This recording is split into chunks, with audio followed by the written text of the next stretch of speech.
Hello students, നമസ്കാരം. ഇന്ന് നമ്മൾ പഠിക്കുന്നത് ഓപ്ഷൻസ് ബേസിക്സ് ആണ്. ഓപ്ഷൻസ് എന്ന് പറയുന്നത് ഡെറിവേറ്റീവ് കോൺട്രാക്ട്സ് ആണ്. ഡെറിവേറ്റീവ് മീൻസ് ഓപ്ഷൻസിൻ്റെ വാല്യൂ അവർക്ക് കിട്ടുന്നത് മറ്റ് എന്തെങ്കിലും ഒരു ഇൻസ്ട്രുമെൻറ്റിൻ്റെ മൂവ്മെൻറ്റിനെ അടിസ്ഥാനമാക്കിയാണ്.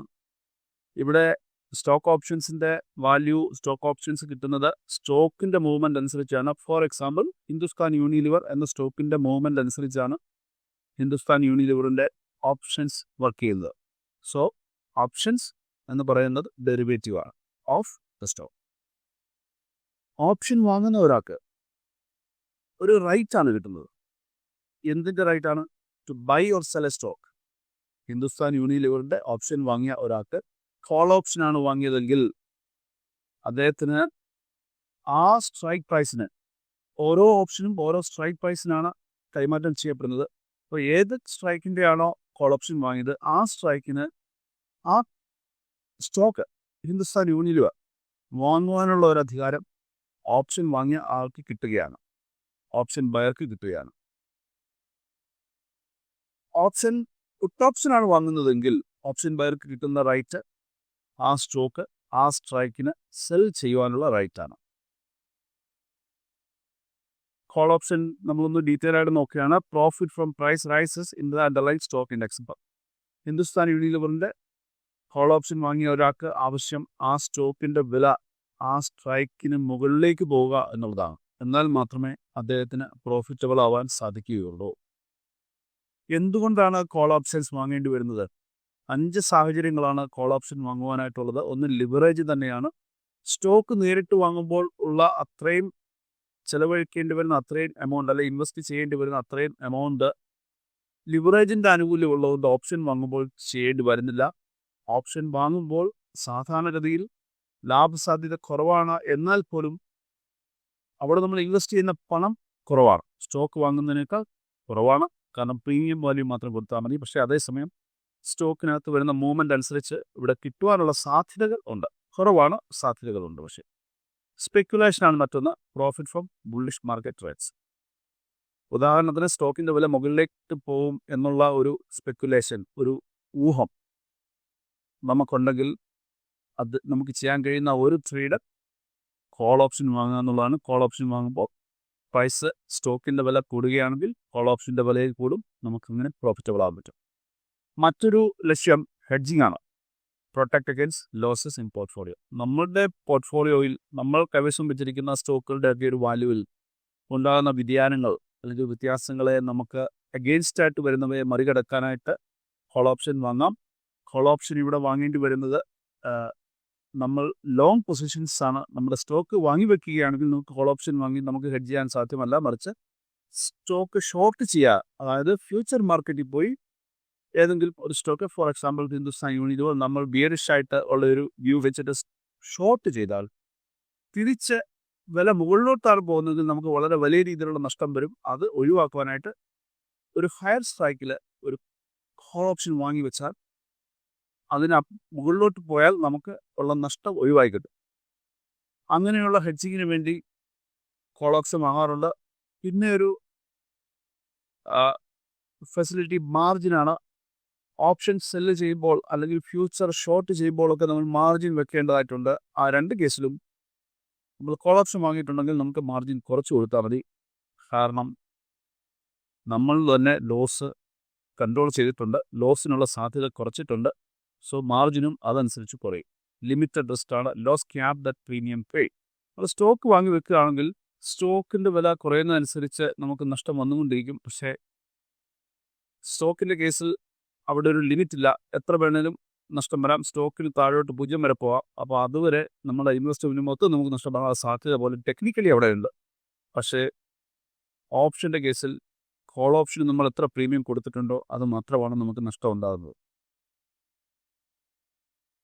നമ്മളിനി നോക്കുന്ന പുട്ട് ഓപ്ഷനെ പറ്റിയാണ്. പുട്ട് ഓപ്ഷൻ്റെ പ്രത്യേകത, സ്റ്റോക്കിൻ്റെ വില താഴേക്ക് പോകുമ്പോൾ ആണ് പുട്ട് ഓപ്ഷൻ കൈവശം വെച്ചിരിക്കുന്ന ആൾക്ക് ലാഭം ഉണ്ടാകുന്നത്. So it is A bearish assumption. Market താഴേക്ക് പോകും എന്ന് നമ്മൾ വ്യൂ എടുക്കുകയാണെങ്കിലാണ് പുട്ട് ഓപ്ഷൻ വാങ്ങേണ്ടി വരിക. ഇവിടെയും നമുക്ക് നോക്കാം എന്തുകൊണ്ടാണ് നമ്മൾ വാങ്ങേണ്ടി വരിക. ആദ്യത്തേത് ലിവറേജ് ആണ്. ലിവറേജ് നമ്മളിപ്പോൾ പഠിച്ചിട്ടുണ്ട് കോൾ ഓപ്ഷൻ്റെ കേസിൽ. അത് തന്നെയാണ് ഇവിടെയും. രണ്ടാമത്തെ സ്പെക്കുലേഷനാണ്. മാർക്കറ്റ് താഴേക്ക് പോകുമ്പോൾ താഴേക്ക് പോകും എന്ന് നമ്മൾ കണക്ക് കൂട്ടിയാൽ നമുക്ക് ചെയ്യാൻ പറ്റുന്ന പല ട്രേഡുകളിൽ പല ആക്ഷൻസിൽ ഒന്നാണ് പുട്ട് ഓപ്ഷൻസ് വാങ്ങുക എന്നുള്ളത്. മൂന്നാമത്തെ കാരണം ഹെഡ്ജിങ് ആണ്. ഫോർ എക്സാമ്പിൾ, സ്റ്റോക്ക് വാങ്ങി വെച്ചു, വില താഴേക്ക് പോകുന്നു എന്ന് നമുക്ക് തോന്നുകയാണെങ്കിൽ നമുക്ക് പ്രൊട്ടക്റ്റ് ചെയ്യാം. പുട്ട് ഓപ്ഷൻ വാങ്ങിയിട്ട് പ്രൊട്ടക്റ്റ് ചെയ്യാം. കാരണം സ്റ്റോക്ക് താഴേക്ക് പോയാലും പുട്ട് ഓപ്ഷൻ സ്റ്റോക്ക് താഴേക്ക് പോകുമ്പോഴുള്ള ആ നഷ്ടം പുട്ട് ഓപ്ഷൻ ലാഭത്തിലാവുന്നത് കൊണ്ട് നമുക്കത് കുറഞ്ഞു കിട്ടും. മാർജിനാണ് മറ്റൊന്ന്. മാർജിനെ പറ്റി നമ്മൾ കോൾ ഓപ്ഷനിൽ പറഞ്ഞിട്ടുണ്ട്. അത് തന്നെയാണ് ഇവിടെ പക്ഷേ സ്റ്റോക്ക് വാങ്ങി വെച്ച് കഴിഞ്ഞാൽ പുട്ട് ഓപ്ഷൻ വാങ്ങിയിട്ടുണ്ടെങ്കിൽ നമുക്ക് മാർജിൻ കുറച്ച് കൊടുത്താൽ മതി. കാരണം നമ്മൾ റിസ്ക് ലിമിറ്റ് ചെയ്തിട്ടുണ്ട്. ലിമിറ്റഡ് റിസ്ക് ആണ് മറ്റൊന്ന്.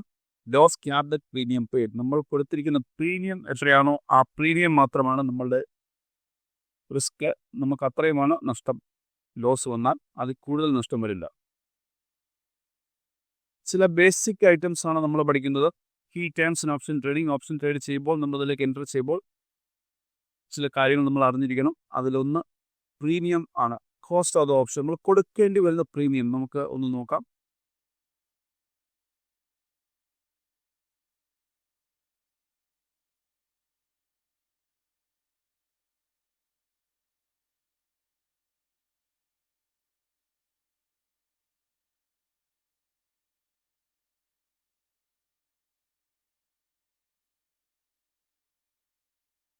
ഹിന്ദുസ്ഥാൻ യൂണിലിവർ എന്ന സ്റ്റോക്കിൻ്റെ പ്രീമിയം നോക്കാം. സ്റ്റോക്കിൻ്റെ ഡെറിവേറ്റീവ് ആണ് നോക്കേണ്ടത്. ഹിന്ദുസ്ഥാൻ യൂണിലിവറിൻ്റെ ഡെറിവേറ്റീവ്. സ്റ്റോക്ക് ഇപ്പോൾ ട്രേഡ് ചെയ്യുന്നത്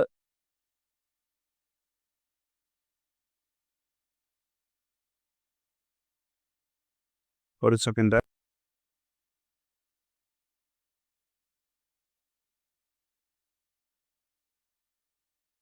2496 ആണ് അണ്ടർലൈങ് വാല്യൂ. 2496 ആണ് സ്റ്റോക്കിൻ്റെ വില ഇന്നത്തെ ട്രേഡിങ്ങിൽ. ഒരു പക്ഷേ ക്ലോസിംഗ് പ്രൈസ് ആണത്. നമ്മൾ ഓപ്ഷൻ ചെയിൻ നോക്കാം. ഓപ്ഷൻ ചെയിനിൽ നോക്കുമ്പോൾ കുറച്ചുകൂടെ വ്യക്തമായിട്ടുള്ള 2496 ആണ്. ഇന്ന് ഡിസംബർ 5-ാം തീയതി വൈകിട്ട് മാർക്കറ്റ് ക്ലോസിംഗ് ഉള്ള സമയത്ത് ഹിന്ദുസ്ഥാൻ യൂണിലിവർ ഈ ട്രേഡിലാണ് നിൽക്കുന്നത്, അല്ലെങ്കിൽ ഈ ഒരു റേറ്റിലാണ് നിൽക്കുന്നത്. ഇത് ഓപ്ഷൻ ചെയിനാണ്. ഇവിടെയാണ് കോൾ ഓപ്ഷൻ്റെ പുട്ട് ഓപ്ഷൻ്റെ വിലകൾ അവർ കാണിക്കുന്നത്. വിലയോടൊപ്പം മറ്റു കാര്യങ്ങളും കാണിക്കും. ഇത് ലെഫ്റ്റ് സൈഡിൽ കാണുന്നത് കോള്, റൈറ്റ് സൈഡിൽ കാണുന്നത് പുട്ട്, നടുക്ക് കാണുന്നത് സ്ട്രൈക്ക്. ബാക്കിയുള്ളത് ഇതുമായിട്ട് ബന്ധപ്പെട്ട കാര്യങ്ങളാണ്. നമുക്കിവിടെ അറിയുന്നത് പ്രീമിയമാണ്. ഫോർ എക്സാമ്പിൾ, പ്രീമിയം ഈ കാണുന്ന ബിഡും ആസ്കും ആണ് പ്രീമിയം. ലാസ്റ്റ് ട്രേഡഡ് പ്രൈസ് ഉണ്ട്. ഇതൊക്കെയാണ് ഇതിൻ്റെ പ്രീമിയങ്ങൾ. ഫോർ എക്സാമ്പിൾ, ഇത് മാർക്കറ്റ് റേറ്റിന് അടുത്ത് നിൽക്കുന്ന ഒരു സ്ട്രൈക്കാണ്. 2520 സ്ട്രൈക്കിൽ കോൾ ഓപ്ഷൻ്റെ പ്രീമിയം 30 രൂപ 20 പൈസയ്ക്ക് വിൽക്കാൻ പറ്റും. വാങ്ങണമെങ്കിൽ 30 രൂപ 75 പൈസ കൊടുക്കണം. ഒരു സ്റ്റോക്കിന് അങ്ങനെ 300 എണ്ണം ചേരുന്നതാണ് ഒരു ലോട്ട്. അപ്പോൾ 300 ഗുണം 30 എത്രയാണ്? 30.75 എത്രയാണോ അത്രയുമാണ് ഇതിന് കൊടുക്കേണ്ടി വരുന്ന പ്രീമിയം. അതാണ് നമ്മൾ പ്രീമിയത്തിൽ പറഞ്ഞത്. അതുപോലെ തന്നെ റൈറ്റ് സൈഡിലേക്ക് കാണുന്നത് പുട്ട് ഓപ്ഷൻ്റെ പ്രീമിയമാണ്. 51.35 കൊടുത്താൽ മാത്രമേ നമുക്ക് 300 അല്ല, ഒരെണ്ണത്തിന് 51.35 വെച്ച് 300 എണ്ണത്തിൻ്റെത് മൾട്ടിപ്ലൈ ചെയ്ത് എത്രയാണോ അത് കൊടുത്താൽ നമുക്ക് ആ ഒരു ലോട്ട് ഓഫ് ഓപ്ഷൻ വാങ്ങാൻ പറ്റും. ഇത് പുട്ടാണ്. പുട്ട് വാങ്ങേണ്ടത് സ്റ്റോക്കിൻ്റെ വില താഴേക്ക് പോകും എന്ന് നമ്മൾ കരുതുമ്പോഴാണ്. ഇത് കോളാണ്. കോള് വാങ്ങുന്നത് സ്റ്റോക്കിൻ്റെ വില മുകളിലേക്ക് പോകും എന്ന് നമ്മൾ സ്പെക്കുലേറ്റ് ചെയ്യുമ്പോഴാണ്. സ്ട്രൈക്ക് പ്രൈസ് ആണ് ഈ കാണുന്നത്. ഓരോ സ്റ്റോപ്പിനും ഓരോ രീതിയിലുള്ള സ്ട്രൈക്ക് പ്രൈസ് ആണുള്ളത്. ഇത് 2520, അത് കഴിഞ്ഞാൽ 2540, 40 കഴിഞ്ഞാൽ 60, അങ്ങനെ 20 രൂപയുടെ വ്യത്യാസത്തിലാണ് ഹിന്ദുസ്ഥാൻ യൂണിലിവറിൻ്റെ സ്ട്രൈക്ക് പ്രൈസുകൾ ഇവിടെ ലിസ്റ്റ് ചെയ്തിട്ടുള്ളത്. ഇത് എക്സ്ചേഞ്ചാണ് തീരുമാനിക്കുന്നത് സ്ട്രൈക്ക് പ്രൈസ് എത്ര വേണം എന്നുള്ളത്.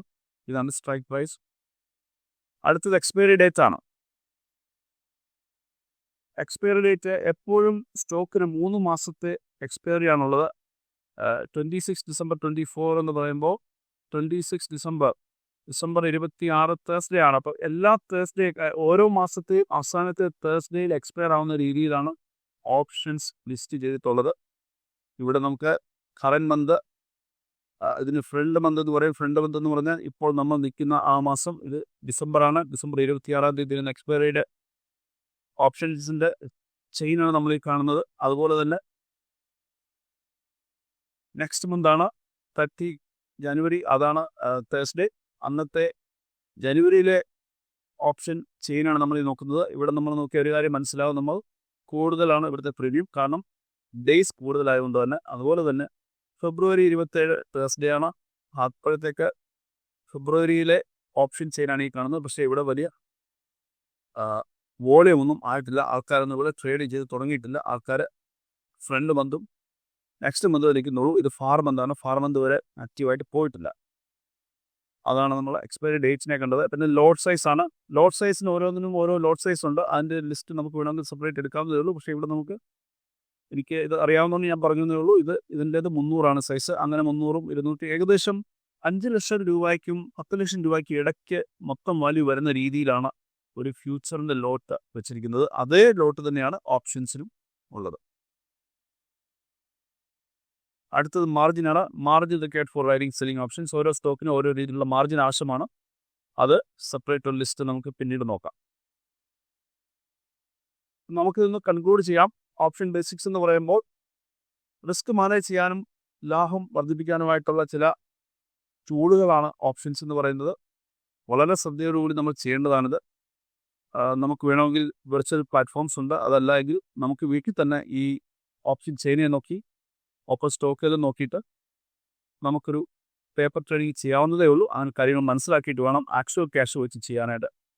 Hans of financial advisors for inform decisions വേണമെന്നുണ്ടെങ്കിൽ നിങ്ങൾക്ക് വിശ്വാസമുള്ള ആരെയും കണ്ട്, അറിവുള്ള ആരെയും കണ്ട് ചോദിച്ച് കാര്യങ്ങൾ മനസ്സിലാക്കിയിട്ട് വേണമെങ്കിൽ ചെയ്യാം. Thank you.